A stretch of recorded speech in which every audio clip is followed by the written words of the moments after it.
Good morning. Welcome to another edition of From the Press Box here every Monday, 9 a.m. to 10 a.m., part of the WHPC Sports Talk family, which includes Sports Talk Monday through Friday, 4 p.m. to 5 p.m., with an additional episode every Tuesday night from 10 to midnight. We're on every Monday, 9 a.m. to 10 a.m. My name is Rob Leonard. Of course, joining me is award-winning sports writer and, yes, my brother, Tim Leonard. Hello, brother. How are you doing? Good morning, brother. Thank you. You almost sounded a little like Robin Williams there to start with. It's always a good way to start the show. Figured I'd throw in a little added emphasis. Thank you. But by the way, brother, I just want to wish our mom a happy birthday tomorrow, as she turns a certain age. And happy birthday, Mom, if you're listening. She says she listens. She gets angry when we argue. We haven't argued too much lately. Last week you were very agreeable. Well, brother, you were right for once, I'm pretty much always right. I don't know about that. Come on, but let's be serious. I don't know, I know some things. But anyway, Mom gets angry. She thinks it's serious when we fight on the air. So yes, brother. So well, sometimes it is. Well, I don't know. I don't consider it serious. Anyway, brother, let's start out with this shocking. I mean, if you would have said 4 weeks ago that the Giants would be 5-7 and leading the NFC least, you might think of yourself as crazy. But they are. They beat the Seahawks 17-12. It wasn't a great game, but it was a better game than it should have been because the Giants beat a team that is playing good. And they are in first place right now in the NFC East. Though, obviously, Washington plays tonight against the Steelers, but I don't think the Washington football team is going to win. So, but then again, we don't know. We have to talk about the Giants being at this position right now. Pretty good game, though, brother, huh? True, brother. And also the Cowboys will play on Tuesday against the Baltimore Ravens. So, that's right. Half the division hasn't even played yet, but still, they're not going to be in first place if they win or even tied. So they're behind. Tiebreakers, baby. Yeah, right. So anyway, the Giants, they could go to the playoffs. I mean, the way they're playing right now, they could go to the playoffs. The way the division is, brother, and the Giants got their fifth win yesterday. They're going to the playoffs, baby. I'm calling it right now. Playoffs. I am too. G-man. Stay with me, brother. I don't think they're going to win 4 more in a row, but I think they could win 3-1, or go 3-1 and be 8-8. We learned a few things yesterday, brother, and they were actually things that I never thought we were going to learn about the Giants this season. First of all, this is a team.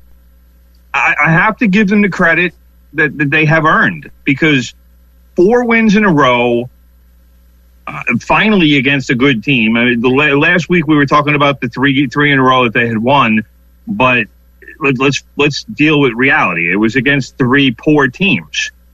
Right. It was a couple of NFC East teams, and it was the Washington and Philadelphia, and then it was Cincinnati. So it was 3 pretty bad teams. But yesterday, the Giants beat a legitimate contending team, and I didn't think that was going to happen all season. So I'm here today to give the Giants some credit. I'm certainly not proclaiming them any sort of contender, any sort of some dark horse playoff team that could shock the world. That's not happening. All right, but unlike the rest of the NFC East, which let's face it, is filled with the dregs of the NFL for the most part. There are some other dregs, but they all seem to be kind of focused and concentrated in the NFC East. The Giants no longer are amongst that group because of what they did yesterday. They did it with a backup quarterback in Colt McCoy. They did it with their backup running back in Wayne Gallman, who turned in another outstanding performance with 135 yards. And they did it with a defense that would not allow a very talented offense to do what they expected to do and what they certainly should have done. But they harassed Russell Wilson all game. Leonard Williams was a beast, like he never was for the Jets. And he made, yes, just with one game yesterday, and he's been doing it before this, but with especially one game yesterday, Leonard Williams made the Giants look like geniuses for not only trading for him, but also for re-signing him. And I tell you what, the Giants, they worked both sides of the ball yesterday. The O-line was outstanding. The D-line was probably better. And this is what we used to see from the Giants. What was whipping teams on both sides of the ball on the lines and controlling the tempo of the game. Because let's face facts, the Giants yesterday did not score a point in the first half. But they were only losing 5-0 at halftime. They scored a couple of touchdowns in the third quarter and went on to win a game that if you had said a month ago, well, hey, the Giants will win a game that they don't score in the first half, it would have been preposterous. But yesterday, especially against the Seahawks, especially against a contending team like the Seahawks, right.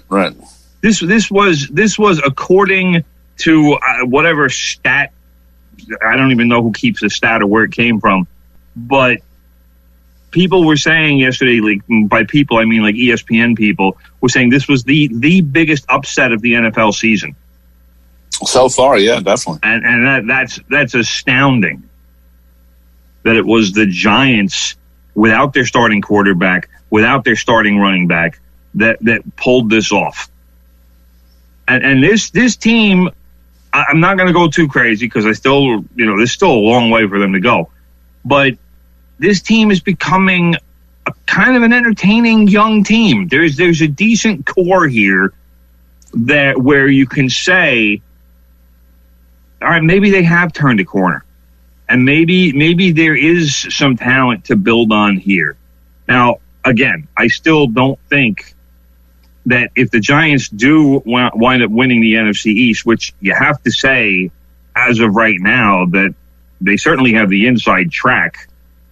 They're going to need 2 more wins. Let's face it. They're going to fail forward because the rest of the league rest of the division is so bad. Exactly. And that's why I can say with tongue in cheek that after winning their 5th game that they're basically in the playoffs. Right. But that's how bad the division is. 7-9 is going to win this division. Well, the Giants got their 5th win yesterday. So they need 2 more wins to win the division is basically what it comes down to. Because nobody in this division is winning 8 games. Nobody's going 500. It's not happening. So 2 wins. Yep. Go get it done, boys. That's all. It was yesterday confirmed some things about the Giants. Number one, what has for me anyway become obvious over the last month, and you have to remember when you're talking about the Giants in the last month, you're talking about nothing but wins. But right now, no, good point. Aside from having a good young core, that let's face it, they should get better because it's a lot of guys who just got drafted.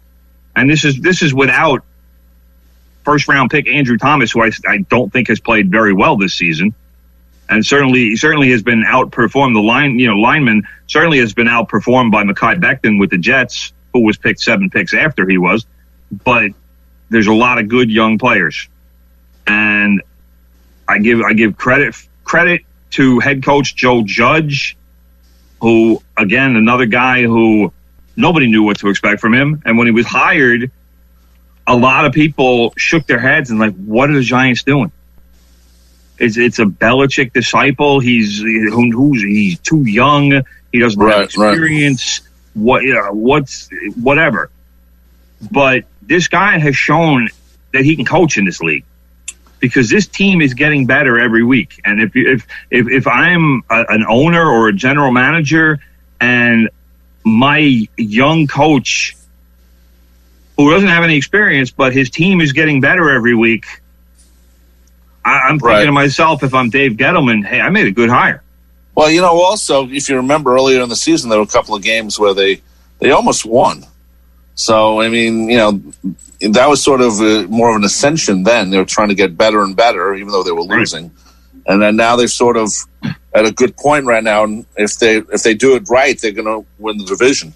They can go 8-8. I think 7-9. The schedule schedule doesn't point to 8-8.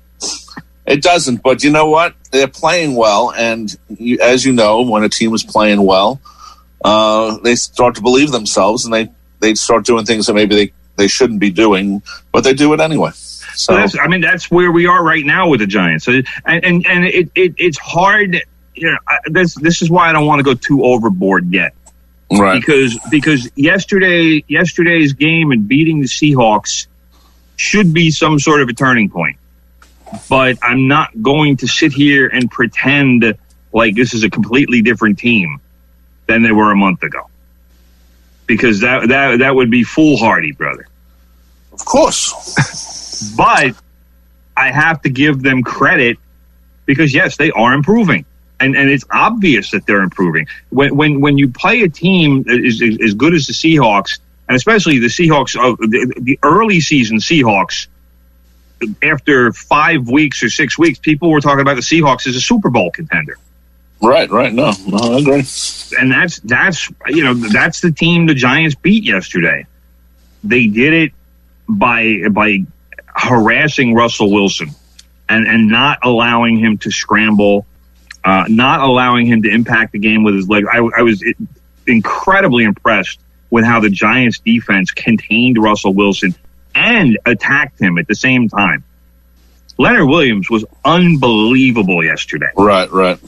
We have not seen him have a game as a professional like he had yesterday. He spent the entire game in the backfield. He had 2.5 sacks. He had 5 quarterback hits. He was getting to know Russell Wilson really well yesterday. Right. Like getting to know, like, hey, Russ, how's Sierra doing? How's the kids? I'm going to be back next play, Russ. Yeah, See you in a bit. See you in a little while. That was how well he was doing well. That was how well Leonard Williams was getting to know Russell Wilson yesterday. That's true. So that and the other thing I want to give credit to, because he certainly doesn't get enough credit, and I certainly have been a critic. You know who's smiling today? Biggest is Dave Gettleman. Yeah, well, and for all the people who wanted Dave Gettleman fired, weren't you one of them? I was not one of them. I was not happy with Dave Gettleman after the draft. I'll tell you that, because I thought he could have traded down, and he probably should have traded down. But I'll tell you what, he has a lot of good young talent on this team. And I know there was a very large segment of Giants fans who wanted him to sign Jadeveon Clowney because they had the money to do it, and they needed impact players on defense. Well, I'll tell you what, Jadeveon Clowney, there was almost nothing said about it, but he had knee surgery last week. His season is over. Ouch. Jadeveon Clowney didn't do a whole lot this year, and you would have had to pay him somewhere in the neighborhood of $15 to $20 million to do pretty much nothing. So, good move by Dave Gettleman. And like I said, this team was not going to turn it around in a matter of one season. But right now, you have to look at the Giants and you have to look at them and say, this team is kind of poised for a springboard for next season. And I'm still not sold on Daniel Jones as a starting quarterback in the NFL, so that's a drawback. But you can look around the field and you can look around at different positions and say, all right, that's no longer a need. And I still think they need upgrades on the offensive line, but the offensive line was outstanding yesterday. Right, yeah. And Leonard Williams is only on a 1-year deal, so unless you sign him again, then you're going to have to replace him. But there are people in positions where you can be comfortable with them at this point, and you can start addressing other areas of obvious need. And that's something that we haven't been able to say about the Giants in a really long time. We're talking, We're talking 4 or 5 seasons minimum. That's how the Giants have been a bad team for a long time now. And this again, I don't want to overstate it, but it looks and feels a little bit anyway like maybe the Giants are kind of going back in the other direction. Like it's been like lose. It's like if you're walking downtown in New York City. Well, yesterday the Giants maybe kind of took a turn around and said, "Hey, let's go uptown now." Let's not take a walk on the wild side. Well, we could do that too, but beating Seattle was pretty wild. So, okay, bro, let's talk about the Jets. Wow, the Jets almost won a game. Literally, almost won. Was about 2 minutes left. They take a lead, 28-24. And everyone is excited. Everyone's saying, wow, they're going to beat up on the Oakland Raiders, formerly, or now the Las Vegas Raiders. I know. Formerly Oakland. I know that. But I still expect, if Al Davis was around, I'd expect him to be moving in about 3 years. So, Smithtown. where Al Davis is from, right? Any place they gave him a deal, they'd be like, yeah, all right, let's. Oh, Smithtown. Okay, well, you never know. You never would have known. I mean, he would have probably taken it. He probably played John J. Burns if he could. Anyway, they lost 31-28 against the Raiders. 5 seconds left in the game. 46-yard pass. Boom, it's over. It's like, come on. What happened? Yes. The Jets played a nice 59 minutes and 50 seconds of football yesterday. Yep. What a shame. You know what? I mean,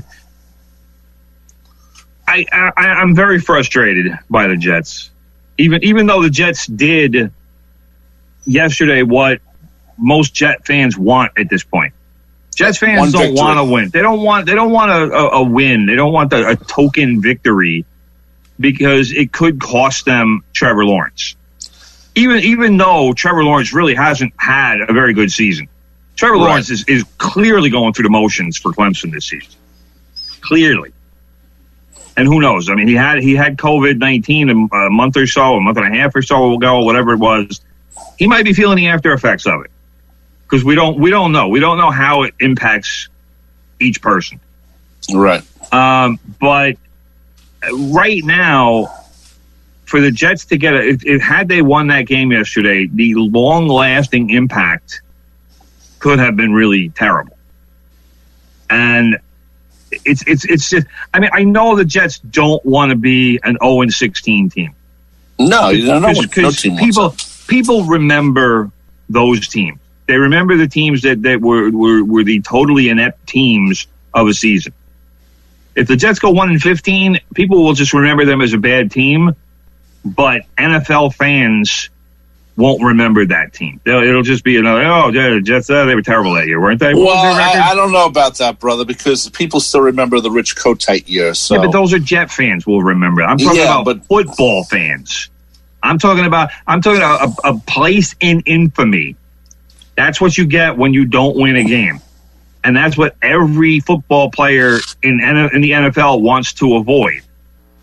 But this team showed yesterday that they can find different ways to lose a game because they should have won yesterday. There's no two ways about it. Oh, I know. The Raiders were Jet-like in their ineptitude. And what Derek Carr, the Raiders quarterback, was doing time after time trying to go to Nelson Aguilar, who's just not a very good receiver. But Derek Carr was overthrowing him. The passes were terrible. Aguilar was open a couple of times. Carr just missed him badly. And this is a guy who's, supposed to be, I want to say one of the better quarterbacks in the NFL. I don't know where I'd rank. I'd certainly take Derek Carr over Daniel Jones. But that, he was terrible. And the Raiders gave the ball back to the Jets with, I don't even remember what it was, about a minute 45 left. Right. It was about that, yeah. It was less than 2 minutes because they didn't even have a 2-minute warning timeout left. And the Jets couldn't get a first down. And the Raiders called a couple of timeouts. They burned their last 2 timeouts. And the Jets had to give the ball back to the Raiders with, I don't even remember, like 50 seconds left or something like that. That is just not doing the job. Right. I was listening to the game on the radio, and I saw the clips later, and Marty Lyons goes, they need a first down. They need a first down. Exactly. Marty knows that if you get the first down, the game's over. So go out and get a first down. Yep. It shouldn't be that hard. No, it shouldn't. You need a first down. Go get one. And the problem is that the Jets' offense is just so bad. They're not going to be able to run 3 plays and get a first down. So now you're going to have to put it in Darnold's hands, and Darnold they don't give him that responsibility. He had 186 yards passing yesterday. Big deal. Which isn't a lot. That's not a lot, actually. It's not a lot. That's my point. He has not been put into those situations where, all right, Sammy, we need you to get this done for us. And this is why it hasn't worked well for him. It's because Gase doesn't put him in situations where the kid will grow and become a better player. And to me, I tell you what, to me, yesterday the loss, it's all on the coaches, because Gase is I just think he's one of the worst head coaches in NFL history.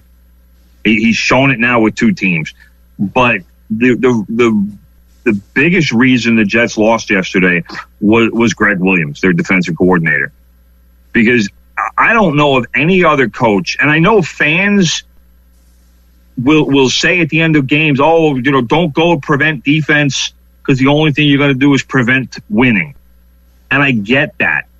But to go all out blitz on the last play of the game and rush 8 is a quarterback's dream, because all Derek Carr has to do is avoid pressure. He's got 50 yards. Let's face it, for a quarterback like Derek Carr, who's got a big arm, it was 46 yards. That's a flick of the wrist. So what happens? Jets rush 8. You got Henry Ruggs out on the sideline on the left side, going against Lamar Jackson, not the good one, not the quarterback, but the guy that the Jets signed as a free agent who didn't even get drafted this season. So he's a rookie going against a guy who was a first-round draft pick and has 4.2 speed in the 40s. He's one of the fastest guys in the NFL. So do we give him help covering this guy? No. Are you kidding? And Ruggs had a terrible game. He fumbled the ball. He dropped the ball. The ball went through his hands, caused an interception. He did not have a good game. But that one play, now he's one of the stars of the game. But that's what the defense did. And you can't with a situation like that, you can't rush 8 guys. And you can't hang your rookie DB out to dry like that against a guy who is that fast. Because all Derek Carr did, the pocket immediately started to collapse because the Jets rushed 8. Now, that's to be expected. But quarterbacks like Derek Carr, especially somebody who's been around for a couple of years, or a few years in his case, they know what's coming. So they know, all right, I'm going to drop back. I'm going to do my 7-step drop. And as soon as he takes that 7th step, he's already moving forward because he knows the pocket is going to collapse. So Carr goes back 7 steps. Boom, here's the rush I'm expecting. He takes 2 steps to give himself another half second and get into that little bit of space. And he just flung the ball. It wasn't even a great throw. I mean, it was ridiculous. But he just flipped his hand, and Ruggs was open. He was open pretty much the whole way. Right. Ball just dropped right in. Ruggs with one of the easiest catches you're going to see, and wheels into the end zone. Thank you very much. Jets just found a way to lose again. Yeah. And Trevor Lawrence is still alive to come to East Rutherford. Well, like I said, the best thing about this season for the Jets is that there's been no fans in MetLife Stadium because. Can you imagine what it would have been like yesterday if the stadium was full? Oh, you just see people like running off a ledge or something. I don't know, man. It would have been horrible. You would have seen a lot of depressed. I mean, it would have been ugly for Greg Williams driving out of that parking lot. People would have been waiting for him. Yeah, they would have been waiting for him for sure. No, you're right. It would have been ugly. Right. No, it would have been ugly. Greg Williams and his family, if the family was there, would have learned a few new words yesterday. Yes, they would have. Not family-oriented ones. Oh, Not that Jet fans actually know those words, Timothy. Because, no, they know them. They've been saying them for 40 years now. I mean, they know them. They originated them. That's it would have been bad. It really would have. No, I agree.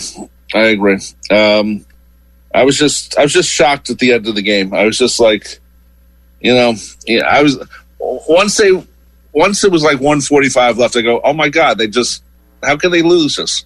And they did. You're totally shocked. You're watching the game, but are you really totally shocked? I mean, yes. I'm watching that game, and when the Raiders gave the ball back to the Jets, I'm like, wow. I said the Jets are going to win this game, and you're sitting there, but then I'm like, wait, there's the Jets. Well, they're gonna find a way to screw this up. So I'm not shocked. But again, like Derek Carr kept trying to throw to Nelson Aguilar. There's a reason that the Philadelphia Eagles gave up on Nelson Aguilar. He's not very good. And for whatever reason, Derek Carr is, hey, let me try throwing to him again. No, let's throw to somebody else. Yeah, well.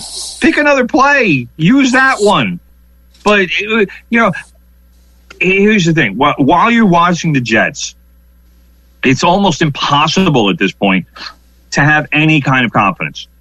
So as long as there was time on the clock, and as long as the Jets didn't get the first down, when the Raiders were given that second chance, and the ball wasn't very far, I knew that the Raiders were going to win the game.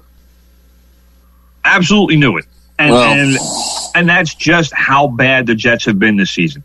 And I do want to say this.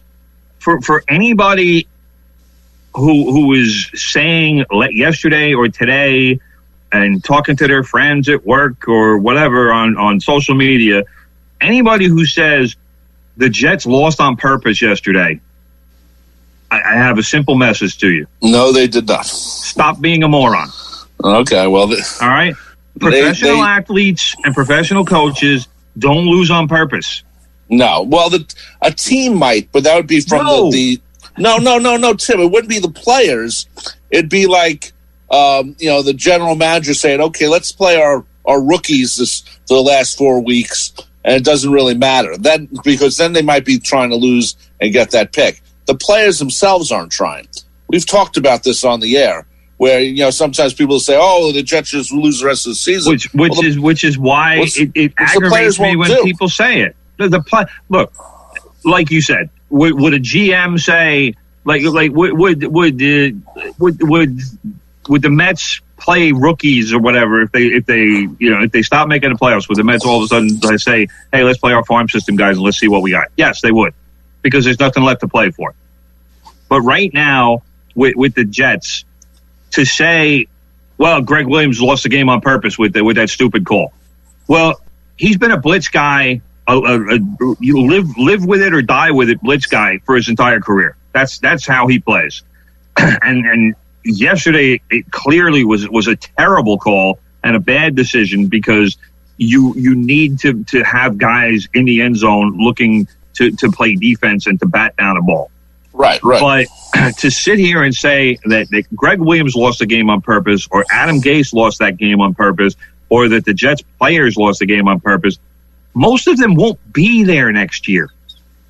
Adam Gase and Greg Williams will be fired at the end of the season. And if they're not, then there's something really wrong with Joe Douglas. But they are gone after this season. So how does it benefit them if the Jets lose this game on purpose? They're gone. And the players are playing for their jobs next season. The players are playing for, do I get another year of NFL paychecks, or am I unloading trucks at Stop and Shop? That's maybe what not they're that playing bad, for. brother.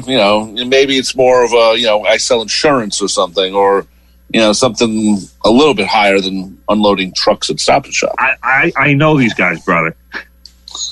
Well, all right. This isn't arena football, brother. Yeah, but this isn't arena football. Well, yeah, there's not really much difference between those players. Let me tell you. Yeah. The best pass rusher and the best sack guy in the Arena Football League in the offseason unloaded trucks at a supermarket. Well, that I understand. That was his real job, quote unquote. So that I understand. All right, but that's or are they going back to being a substitute teacher or whatever? I mean, but that we're talking about a massive difference in pay scale. Well, so, yeah, that so to sit here and say that they're losing on purpose, no, they're not.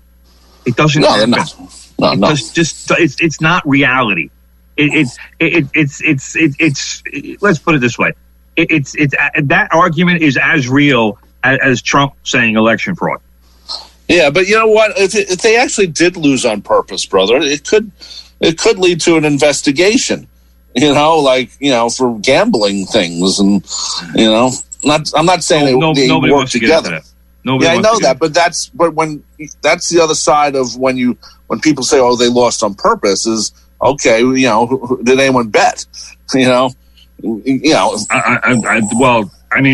yesterday, I don't even want to get into that conversation because the Raiders were more than a 3-point favorite, so the Raiders were a 9-point favorite. So. Right. And what the result wouldn't have changed anything. Anyway, brother, you're listening to 90.3 WHPC, the voice of Nassau Community College. The show you're listening to is From the Press Box, here every Monday, 9 a.m. to 10 a.m., part of the WHPC Sports Talk family, Monday through Friday, 4 p.m. to 5 p.m., and then an additional show every Tuesday, 10 p.m. to midnight. This show becomes a podcast very, very shortly after the show ends on Spreaker.com and other places where you get your podcasting.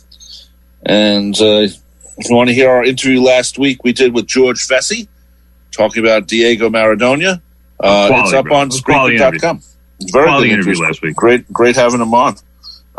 Anyway, brother, one more thing about the NFL, because we got so many other things to talk about.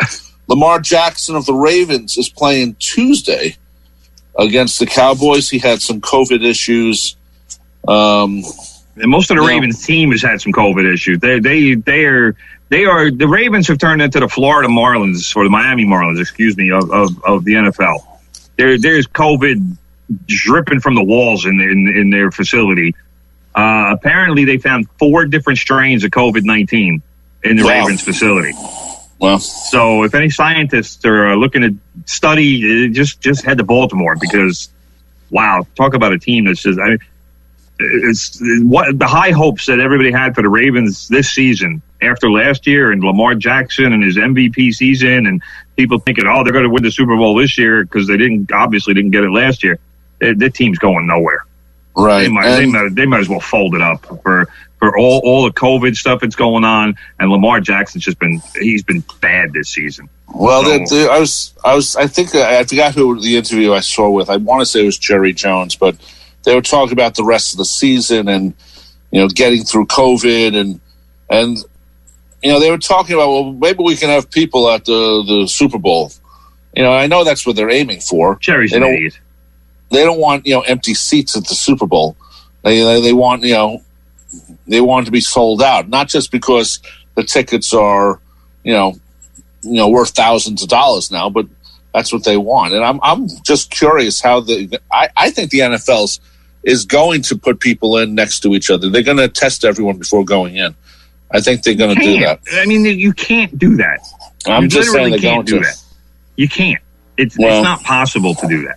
If you were to tell football fans, you could go to the Super Bowl, but you got to be tested and you have to arrive 7 hours before the game. Though people are going to arrive 7 hours before the game.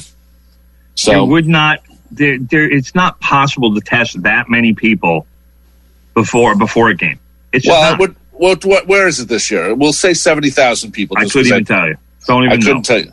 So we'll say 70,000 people plus the staff and the crew, another 1,000 people.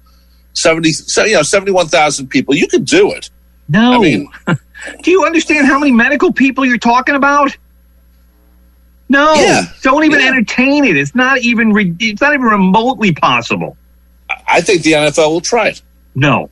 They would have to spend millions of dollars in a league that's worth $1 billion, tens of millions of dollars, to get that many medical people in, to house them, to feed them, to get to where are they going to put them all? To do 70,000 tests, and to do 70,000 tests basically in 5 hours. It's not even in the realm of reality. Well, I'm just saying, if anyone's going to try it, brother, it would be. Well, I don't know if it was Jerry Jones. That's why I can't say. For some reason, his picture came into my head. But like I said, brother, it is the NFL, and they have the biggest television contract. They want people there cheering. They don't want a cheer track on the most watched game of the year. And stuff like that. You don't know that. I'm sure they're thinking. I'm sure they're thinking about it, though, brother. And of course, they're thinking about it. They're wishing and got their fingers crossed, and of course, that's what they want. Well, but reality is going against them. The COVID is going against them. The virus will determine. I'm going to steal an Andrew Cuomo quote. The virus will determine what happens, not any human being. Not Jerry Jones. Jerry Jones controls a lot of things. Not what's his name? Not Paul Tagliabue, the commissioner. Roger Goodell. Roger Goodell. Yeah, see, I'm having a COVID moment right now. I can't even remember his name. So that is what. None of those people are going to determine how many people are in the stands, or if anybody is in the stands. Would the NFL love to get 50% of the stadium capacity? Yes, I'm sure they would. Right. Can they do it? It's not realistic at this point.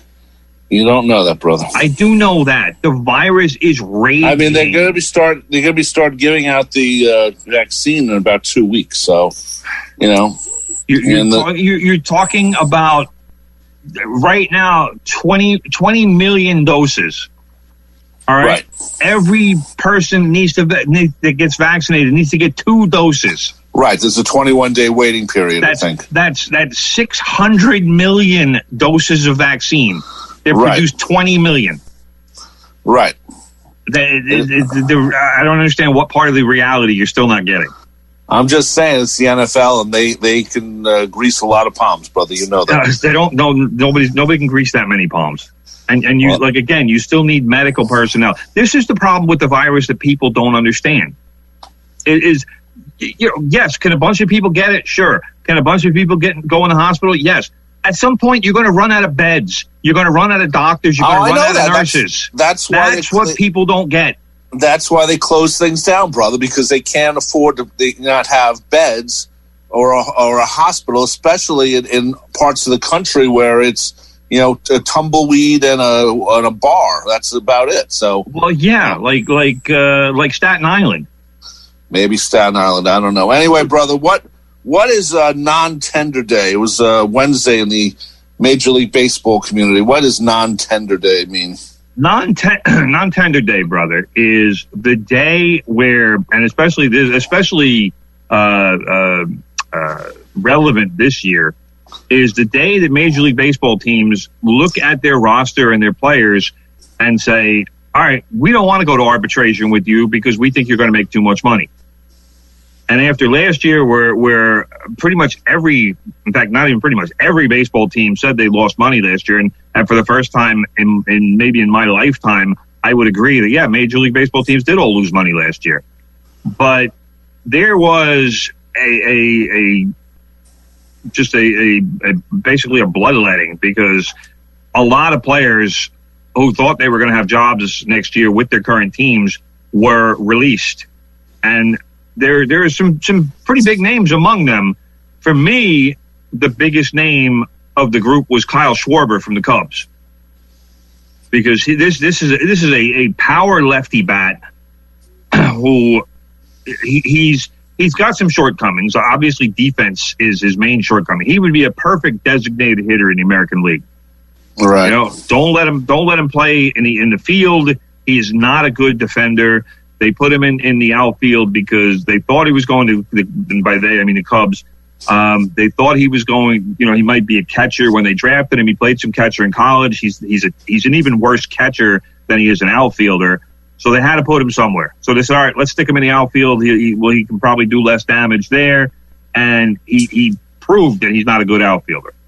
But that being said, the Yankees had interest in him a couple of years ago because he is a left-handed power bat. And the New York Yankees will have interest in pretty much anybody who's a left-handed power bat because of their stadium.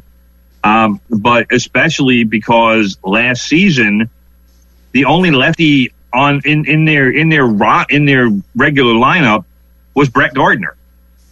And if you play Yankee Stadium and you have a predominantly right-handed hitting lineup, you need to fix that.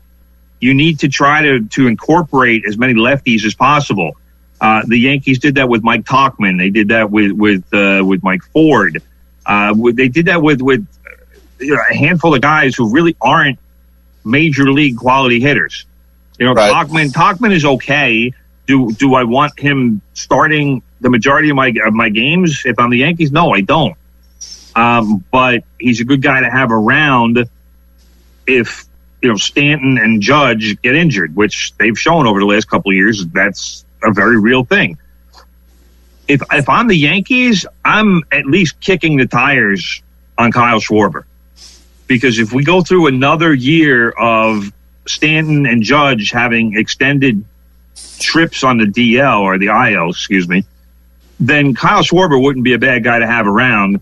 Stick him out in left field, put Clint Frazier back in right field for Judge if he gets hurt, and that's a lineup you can do battle with.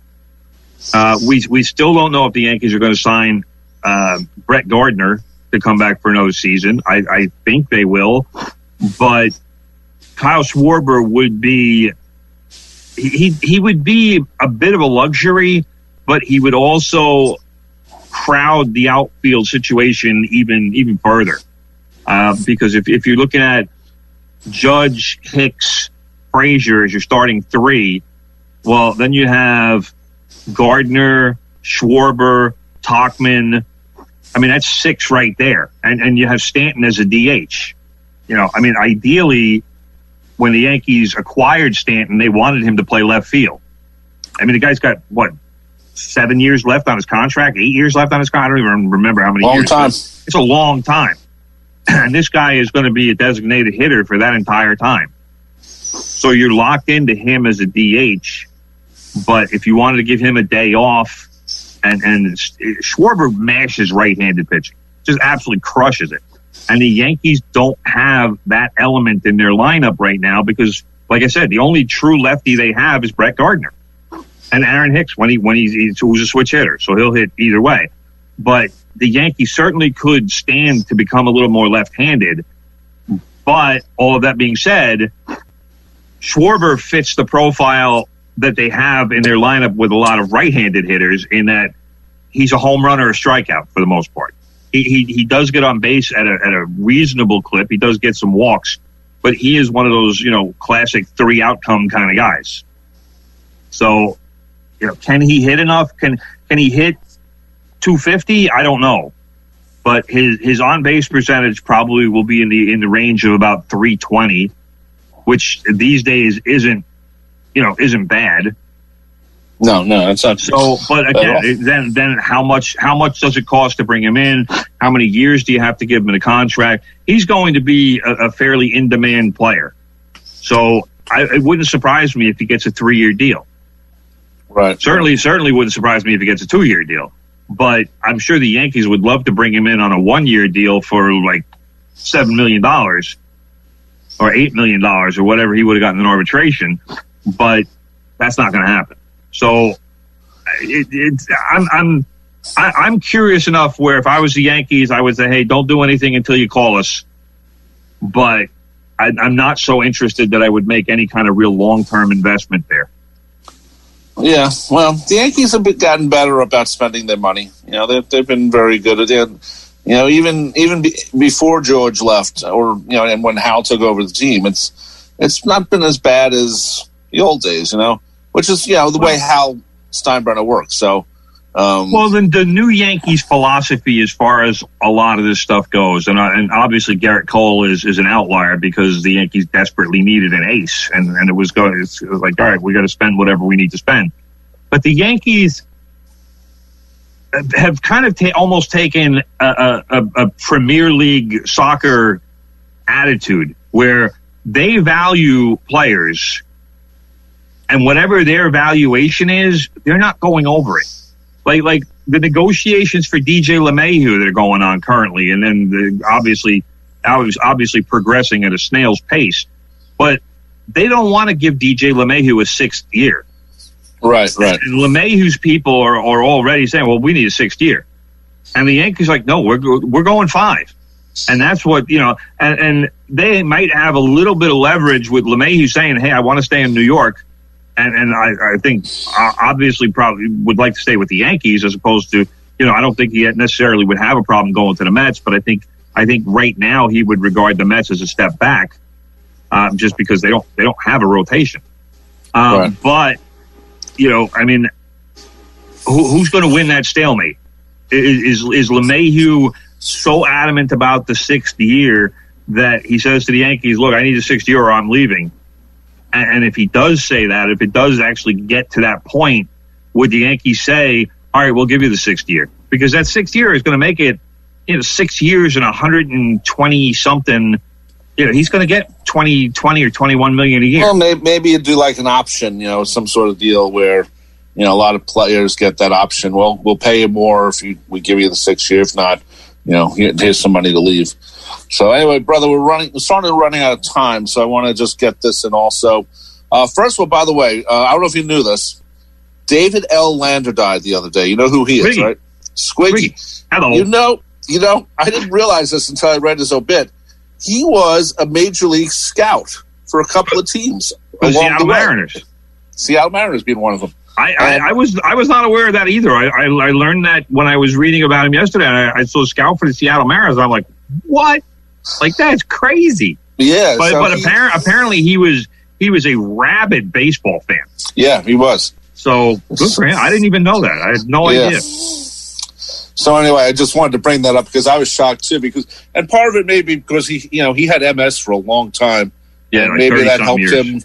him, do something, but not have to do a lot of moving and stuff. We should say, brother, the Staten Island Yankees are suing the New York Yankees over being abandoned, so to speak, as a farm team of the New York Yankees. As we know, the Yankees a couple of weeks ago announced that they're not going to have 6 teams anymore, but this is the whole thing with Major League Baseball. They're going to have 4 teams. One of the teams they gave up was the Staten Island Yankees, and now they are suing the Yankees because there is a chance they could go to the Atlantic League, especially since the Patriots, Somerset Patriots, are leaving the Atlantic League, so there's going to be a space open there. But, of course, the value of your team will go down, not being an affiliate of the New York Yankees. So they're suing right now. It's interesting because when they built those stadiums back then, they built one for the Cyclones, they built one for the Yankees, the Staten Island Yankees. It was a big deal that, the city had built stadiums. Mind you, they're one-level stadiums. They're much cheaper to build. But they did build them with the, with the understanding using them, of being used by the affiliates of the Yankees and the Mets. That was like the big deal. So, the Staten Island Stadium holds more than 7,000 people, which for a New York Penn Class A team is a lot of people. That's a big crowd. So, and I'll tell you what, the real estate where it is, if for those who never did get over to Staten Island to see them, the field faces Manhattan. I mean, when you're in the batter's box, you're basically looking at the towers or the World Trade Center over there. Right. So that it faces Lower Manhattan. It's a really cool view. If you're a player or a fan or whatever, but now who's playing there? And you have a 7,000 seat ballpark that was actually scheduled to be refurbished this year because they want to put a couple other sports in there. Like I think rugby is one of them, and they want to be able to host some different sports. But yeah, I mean the deal, or at least what the Staten Island Yankees people are saying, is that the Yankees, when they reached the agreement with the affiliate and put the team there, that the Yankees would never abandon the Staten Island Yankees. Right. And, I mean, the New York Penn League is basically out of business. That's what Major League Baseball has done. They wanted to reduce the minor leagues. The number of minor leagues, and the New York Penn League was a big took a big hit with all of those reconfiguring. But and we should say, brother, that the Brooklyn Cyclones are owned actually by the Mets. So that's why the Cyclones are going to be staying in Brooklyn, but I think there'll be a AA team when everything's announced. So they're still going to be, a major team, so to speak, in New York, because they still do pretty good, ticket wise after all these years. As well as people think. That's true. They used to do better. Let's put it this way: they used to sell out until about 4 years ago. Maybe right, but I mean, that's if you put a better product in there, chances are that the team will do better attendance wise. But there's also a point of saturation in the market, and with the Mets being better, people are going to want to go see the Mets and not go see the minor league team. Right, so, I understand that. The success of the major league franchise actually hurts the minor league attendance. Yeah, but I mean, one thing the Cyclones did, and I know the Staten Island Yankees, they would have off-time games. Like the Cyclones would play Sunday at 5 p.m., stuff like that. Anyway, brother, we're running out of time. We should say the Brooklyn Nets' Kevin Durant has practiced with the Nets. How about that? First time since getting signed by the Nets. This could be the year for the Nets that they win the championship because... Whoa. Slow down, bro. Slow down. What? I mean, is this the season that they were pointing to? Yes. But let's not get crazy with this championship talk yet. Why not? Because let's see if Kevin Durant can actually play. I'm sure he can. Like I said, was this the season they were pointing towards when they signed the two of these guys last year? Yes, it was, because they knew Kevin Durant wasn't going to play last season. And then all the COVID stuff happened. But now we're finally getting to the fruition of the Nets' plan, which was to have Kevin Durant and Kyrie Irving on the same court at the same time. Right. So, and right now, I tell you what, right now the Nets look like a good team. They certainly are one of the top teams in the East. There's no doubting that. But, hey, the Miami Heat are going to have something to say about it, and the Boston Celtics are going to have something to say about it, and even the Toronto Raptors are going to have something to say about it. And we should say there's no bubble this year. They're going to play in their own arenas. So I'm very worried about the NBA. So we will see what happens with COVID. But then again, it's sort of at the same moment, brother. They could also say, hey, we need some of those vaccines. So, I think the NBA is playing too many games. Well, I agree with that. Especially because they're not going to be in the bubble situation. I mean, you can get players. You have to get players to buy into this. The players have to be able to say, yes, I will just go from my house to practice, back to my house. That's not going to happen. To the team facility or to the airport for flight. Players have to be willing to basically shut their lives down and only be involved with basketball and with, that's it. My problem with the NBA, and I guess even with the NHL, I would have waited until February, not January, to start the season. Well, they're starting at the end of December. They're starting December 22nd. Okay, we're only a couple weeks away from the NBA season starting. 2 weeks. Well, I would have waited just a little bit longer, since now that you have a vaccine, and we're going to have a new president who's going to take this seriously. So I think. I know, but they had to make all these plans a long time ago. So they didn't know that Joe Biden was going to win, and thank God he did. But at the same time, I would have waited anyway. So you do less. It's a second season with 65 games wouldn't have been a bad thing. Wow, but they don't want to do less. They want brother. Okay, we got a couple of more minutes. Your boys Tottenham, brother. What happened? How about Tottenham Hotspur with the massive win over North London rival Arsenal? Tottenham 2, Arsenal 0. So that puts Tottenham back in first place in the Premier League. A goal and an assist each for Harry Kane and Premier League leading scorer Heung-min Son. Arsenal, brother, is now in 15th place. That's just awful. They're horrible. 15th place? 15th out of 20. They're terrible. Why are you even talking about them then? I thought they were like the number one. It's the rival. They're a couple miles. They're like 2 miles away from each other. They're nobodies now. Anyway, okay. Tottenham back in first place. They're actually in a part of their schedule right now that was supposed to be devastating for them. So what have they done? They beat Manchester City 2-0. They tied Chelsea 0-0, and now they've beaten Arsenal 2-0. Next week they play Crystal Palace, that should be a pretty easy win. But then, brother, the big match, Liverpool. On December 16th.